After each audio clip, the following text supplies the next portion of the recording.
बिस्मिल्लाहिर्रहमानिर्रहीम। अस्सलाम वालेकुम नाज़रीन, आप यूट्यूब चैनल देख रहे हैं। मैं इमरान खान हूँ। सैलाब की ताज़ा तरीन सूरत हाल ये है कि इंडिया ने मज़ीद गेट्स खोले हैं पानी के, मुख्तलिफ जो बंद हैं उनके वहाँ से जो गेटवेज हैं पानी के वो खोले गए। पाकिस्तान की जानिब मज़ीद पानी दाखिल हो रहा है और इस वक्त भी पाकिस्तान में बड़े पैमाने पर सैलाबी और बारिशों का पानी आ रहा है।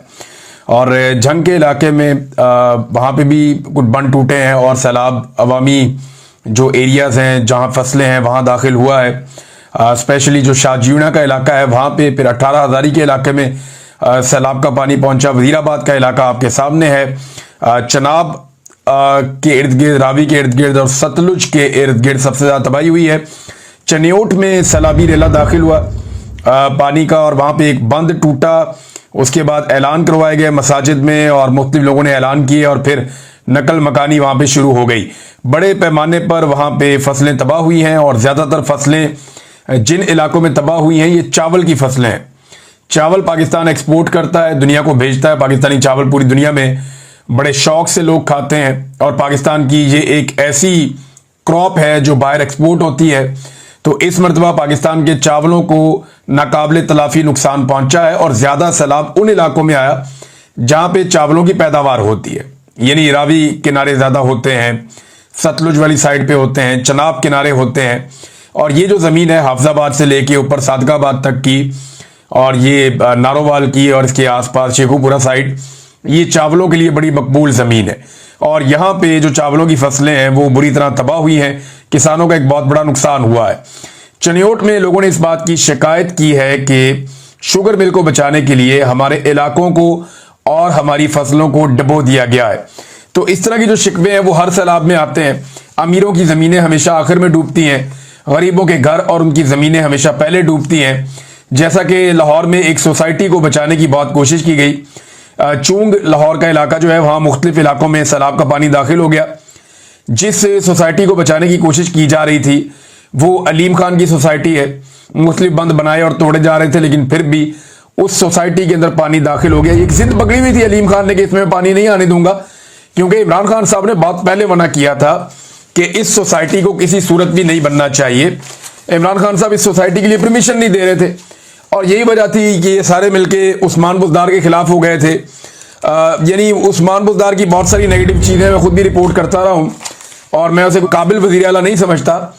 लेकिन ये जो मामला है इसमें अलीम खान को एक प्रॉब्लम ये भी था उस्मान बुज़दार से कि ये शख्स क्यों मेरी सोसाइटी के रास्ते में रुकावट बना हुआ है। तो इमरान खान साहब के दौर के अंदर ये इशू तो था कि जो अलीम खान को परमिशन नहीं मिलती थी। इस सोसाइटी के बारे में इमरान खान साहब ने क्या कहा था, ये अलीम खान साहब की सोसाइटी है और अभी अलीम खान साहब के हवाले से और भी खबरें मैं आपके सामने रखता हूँ। लेकिन पार्क व्यू सोसाइटी, इसमें पानी दाखिल हो गया और इसके तमाम जो अहम तरीन ब्लॉक हैं जो बड़े महंगे बेचे गए हैं, लोगों ने 2-2 करोड़ 4-4 करोड़ का प्लॉट लिया, वहाँ पे घर बनाए, वो सारे डूब गए हैं। लोग अपने घर, अपने गाड़ियां, अपना कीमती सामान छोड़ के वहां से निकले फौरी तौर पे जान बचा के। और लाहौर के मुख्तलिफ होटलों में जो कमरों की कीमत है वो ज़मीन से आसमान पे पहुंच गई है, क्योंकि लोग अपनी जानें बचा के होटलों में पहुंचे और वहां पे जो होटल हैं वो फुल हो गए हैं। वहां भी लोगों को अब जगह नहीं मिल रही, लोग अपने रिश्तेदारों के घरों में जा रहे हैं मुख्तलिफ जगह पे।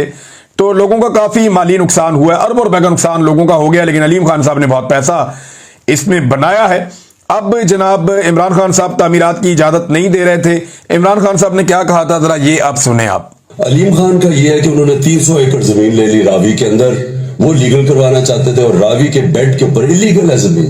प्लस उनके केसेस नैब में भी थे, उनके केसेस ये पेंडोरास पेपर में भी उनका नाम आ गया। तो वो मेरे ख्याल में मेरे से एक्सपेक्ट करते थे कि जब मैं, क्योंकि हम पावर में हैं तो हम वही चीजें करें जो नवाज शरीफ और ये जरदारी करते आए हैं कि पावर में आकर सारे गलत काम जायज करवा दें। ये अलीम खान के बारे में इमरान खान साहब ने फरमाया था। इमरान खान साहब ने एक और बात भी की अलीम खान के बारे में ही, और वो ये बताते रहे हैं कि इनका जो एक ग्रीन एरिया उसको ये ब्राउन एरिया बनाना चाह रहे थे और इसमें अरबों रुपए का इन्होंने पैसा बनाना था। अहमद हसन बोबक साहब ने एक सबूत सामने पेश किया है और ये पार्क व्यू सिटी के हवाले से इन्होंने एक डॉक्यूमेंट भी शेयर किया है कि बड़ा सबूत सामने आ गया। मरियम नवाज ने 25 फरवरी 2024 को वजारत आला का हलफ उठाया। और सिर्फ 9 दिन बाद ही 4 मार्च 2024 को अलीम खान की पार्क व्यू सिटी को रूडा से मंजूरी दिलवा दी और आज पार्क व्यू डूब चुकी है। अब बात यहीं खत्म नहीं हुई, बल्कि इस मंजूरी के बाद रोड अप्रूवल के नाम पर अलीम खान ने पार्क व्यू सिटी लाहौर में रिहायशियों से 70,000 रुपए फी मरला के हिसाब से बटोरे और इस तरह उन्होंने जो पैसा कमाया वो 10 अरब रुपए की दिहाड़ी लगाई। और यानी वो कह रहे हैं कि रूडा अप्रूवल की जद में आने वाले प्लॉट की तादाद तकरीबन 15 से 20 हजार है और इनमें 70% 5 मरला जबकि बाकी 10 मरला और कमर्शियल प्लॉट्स हैं। तो ये जनाब अलीम खान साहब की सोसाइटी है, ये डूब गई है। और आज ये अलीम खान साहब जो हैं वो मरियम नवाज साहबा के साथ एक कश्ती में सैर कर रहे थे। ये निकले और कश्ती के अंदर उन्होंने विजिट भी किया। एक दौर था, मुझे अच्छी तरह याद है, इसी अलीम खान के बारे में मरियम नवाज साहबा के अल्फाज थे कि पीटीआई ने कब्जा ग्रुप अलीम खान को टिकट दे दिया है।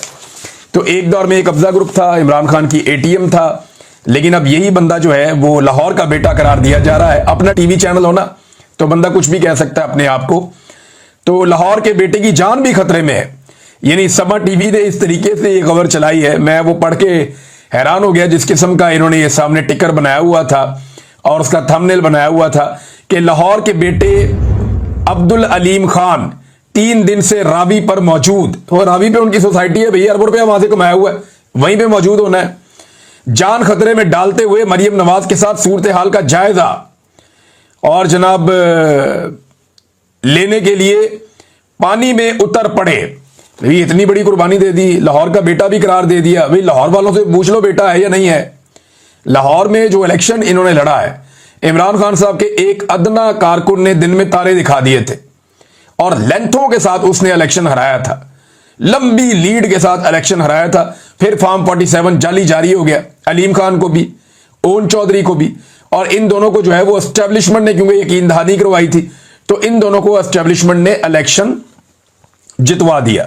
जहांगीर खान तरीन को इसलिए इलेक्शन हरवा दिया गया कि वो अपने आप को वजीर आजम समझना शुरू हो गए थे, लिहाजा उन्हें खेल से बाहर कर दिया गया और बाकी चीजें नवाज दी गई। कमजोर आदमी वो साइड पे हो गए, लेकिन अब्दुल अलीम खान को क्योंकि इन्होंने थोड़े पे मान जाना था और साथ में जो ओन चौधरी है, इन दोनों को नवाज दिया गया और इन दोनों को एमएनए बनवा दिया गया। लेकिन इमरान खान साहब के एक कारकुन ने, इजाज भुट्टर साहब ने, इन्हें लेंथों के साथ इलेक्शन हराया था। अब लाहौर से पूछना चाहिए कि लाहौर इन्हें अपना बेटा समझता है या नहीं समझता।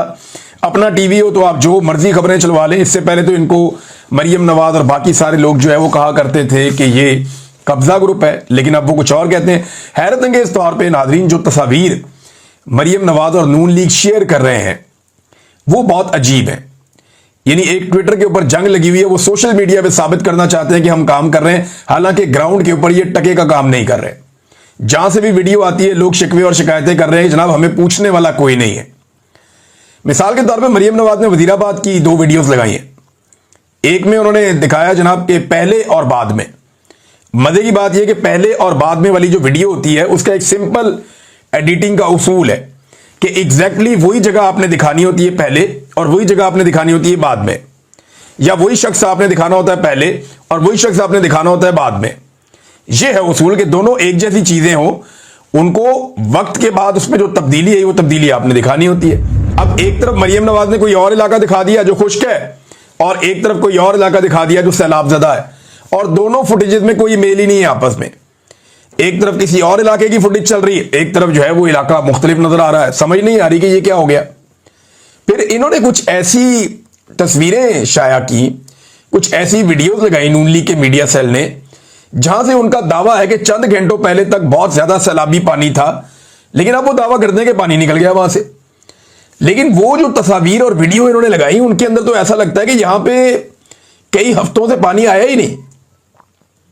यानी लोग पागल तो नहीं है ना, रोटी को चोची तो नहीं कहते भाई। अगर आप कहीं से सैलाब का पानी निकालेंगे तो जमीन मुकम्मल तौर पे खुश्क तो नहीं हो जाएगी ना 2 घंटों में भाई। जहां पे आज सुबह पानी है 2-2 फुट, 3-3 फुट या 1-1 फुट भी पानी है, या चले 1-1 इंच भी पानी है, जब पानी वहां से निकलेगा तो क्या ये हर चीज एवेपोरेट हो जाएगी फौरी तौर पे?